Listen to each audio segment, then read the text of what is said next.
I cannot see anything. I really can't see anything. So I'm wondering whether anybody can see me. I do not see a thing.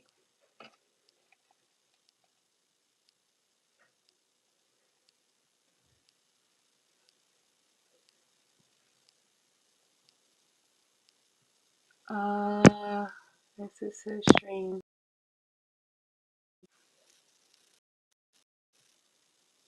I cannot see anything at all.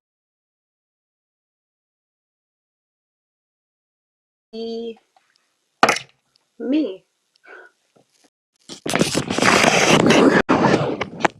Not sideways, but here we are. I'm hoping that you can hear me. I hope that you can hear our Apostle West and Apostle Shantae Warren. They are the leaders of Elohim Kingdom Ministry. So I thank them for the opportunity to share God's word from the UK. I actually live in Bermuda and arrived in the UK today to visit family, my mom, my brothers, my sister, nieces, nephews, that we haven't seen each other since pre-pandemic. So this is exciting for us and exciting for us to spend some time together. Right now it's after midnight. And so, but I'm excited to share God's word. I'm excited because God has provided an opportunity for us to delve into his word and to understand him just that little bit more. So I feel so blessed to be given this opportunity. Thank you to again to Apostle West and Apostle Shante. Tag, share, and invite. We are gonna just dive in during this hour of hope. This hour of hope where we're gonna just take some of the living word. The living word. So we're going to take some of this off of the page and just make it real to us. So today I'm actually going to discuss whining, because not whining as in the dancing. Like, we could talk about whining like dancehall whining and all that type of stuff, but I'm going to talk about the whining as in, why me, God? Or what's going on with this? What's happening? All that type of stuff that we go through sometimes, and we just don't understand what God's purpose and plan is for our lives. Um, and you know what? To be absolutely honest and transparent, I, I do this all the time. I am a single mother who was just living life, right? I grew up in church and thought that I understood what it meant to be a Christian until I walked into the virtual building of Elohim Kingdom. And that was 1 year ago. And within that year, God has not only opened up who I am in him, but he has given me the boldness to understand um, how I fit into the world and what my purpose is here. And so within that means that God had to refine certain things in me, which means, and refine is a nice way to say, Dwayne, this is not the right way to think.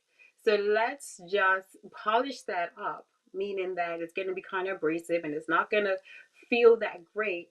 But we're getting you somewhere. We're operating, we're making sure that you're operating in what I've called you to do. And so that in that abrasive push within this past year, that meant that I have had to um, get up early and pray.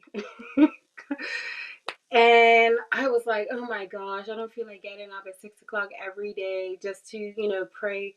But that is something that I had to push through and get through in order for me to spend some quality time with God and so that I can understand who He is. So we're gonna just chit chat about whining just a little bit here. There's so many, many examples in the living word, in God's living word, in His holy Bible, of people that whined and complained. I mean, there are certain prophets that are called the lamenting prophets. There are people like Job, who was like, excuse me, if you're going to take all of my wealth, you're going to take, you meaning God, because we tend to blame God for everything, right? So Job was like, hey, you're going to take my wealth, my kids, and you're going to take all of this away from me. You might as well have cursed the day that I died. I mean, dark cursed the day that I was born. And he was also around a whole group of people that were like, yeah, you should really do that. The Bible is so full of so many examples of people that were just like, why God, why? And one of my absolute favorites comes from the book of Joshua. Now, our brother Joshua is, he's crazy amazing, right? Because in the beginning of the book of Joshua, and it's right in the Old Testament, right in the front part of the book.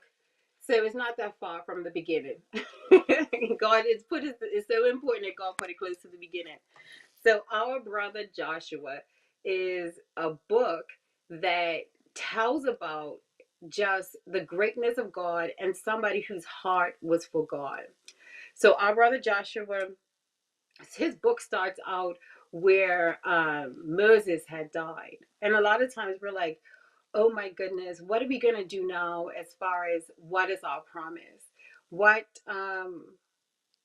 when something that we relied on is gone, what do we do next? And so the book of Joshua starts out with the death of Moses and God reassuring Joshua, hey, this is the promise that I have over you. Let me tell you something about yourself, right? So this is in the first book of Joshua. God says, and I wrote this down because I just wanted to make sure that we absolutely understood Joshua before we go into what his whining. So God says that, let me just remind you of the promise that I have for you, son. Let me just remind you of the promise that I have for you, Dorney. But I need you to understand that I'm with you. That's the first thing. Number two, I need you to know that there is not one person. This is all in Joshua 1, by the way. Take time to have a look and read it. Not one person can stand against me, and I need you to have the courage in that. I need you to stand up and be courageous in that. So God encourages Joshua, our brother, to say, look, you know what? Moses has died, but your faith is not in what is gone. Your faith is actually based in my promise. And I'm just going to remind you of that promise. That promise. And then this just, Joshua's like, oh, okay, all right, we got it. So we're going to inhabit a promise. Thank you, Lord. Thank you for reminding me. Thank you for putting my faith into not what is gone, but you. And that I can see you.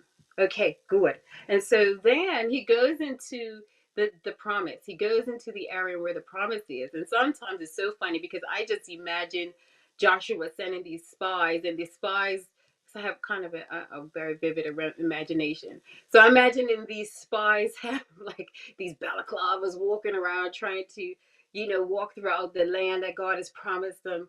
And it's so funny because the king actually knew that they were there. And so the king's like, what is the people of God doing hanging around in our city? They're not even supposed to be here. The spies saw that they were undercover. So so the king sends people after the spies. Rahab, as many of us do know this story, Rahab, who was known to be a lady of the night, or a prostitute, if you want to put it like that, actually hid the spies and also spoke into the spies.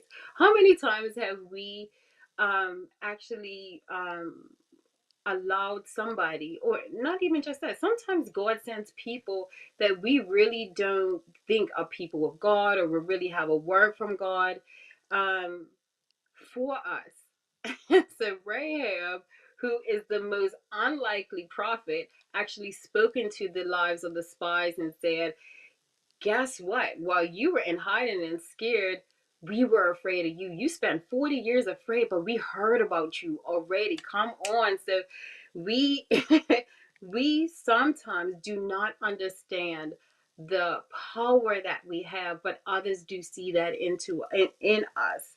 And we spend time just being afraid and in our mind of not being able to do certain things, or not wanting to do certain things, not wanting to join Bible study online and speak to, people all over the world, when we really don't understand that we are good in God. And so the people of Israel spent 40 years not obtaining the promise because they didn't understand who they were. And if we go back, the spies before actually said that they were grasshoppers, but we're not even going to talk about that, because we want to talk about the whining part. That's the good part. This is the part where it literally just makes me giggle. God is just so, to me, he is the ultimate better than Cat Williams comedian, because he does some things that just make you like and make you laugh at yourself on your own self belief.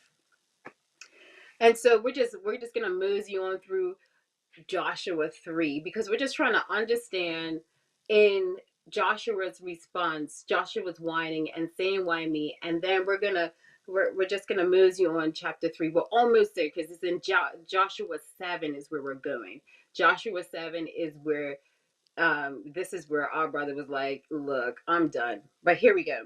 So in chapter 3, God gives specific instructions to his people, and he's like, you know what? This is what I need you to do. And sometimes in our walk, we need to understand that in the familiar, we have to follow God.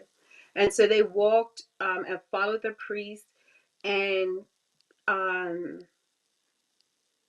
yes, they walked and followed the priest. So sometimes we need to be led, not sometimes, we really need to be led by God and move by faith, and absolutely not by sight. I know that we hear this all the time, but this is something that God instructs us in his word constantly.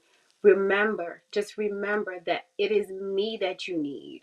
So in this word, he said, I'm going to put you into the unfamiliar.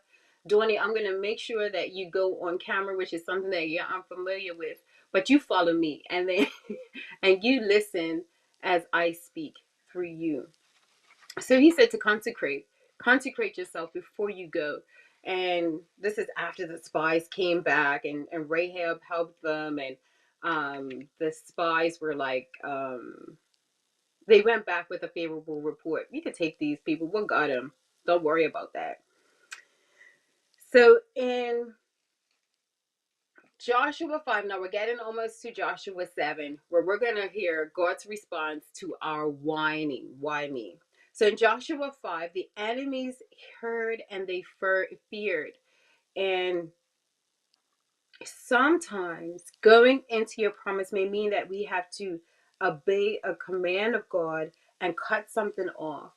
So in Joshua 5, circumcision happens. Now, it is a very painful thing. It is a very painful thing. Me not being a man, but literally understanding that,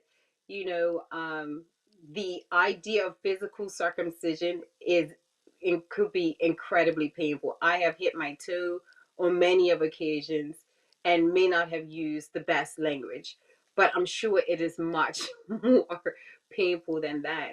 So to understand within Joshua 5 that God commands them to cut something off as a declaration. So there are some times that we have to cut certain people, places, things off, certain actions, certain thoughts, but within that, it is for a purpose.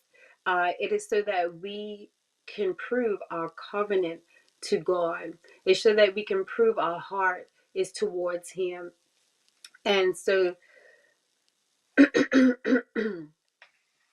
we're getting closer to Joshua 7, people. We're getting closer to the whining and response. In Joshua 6, God said a word that was very contrary to what you would think that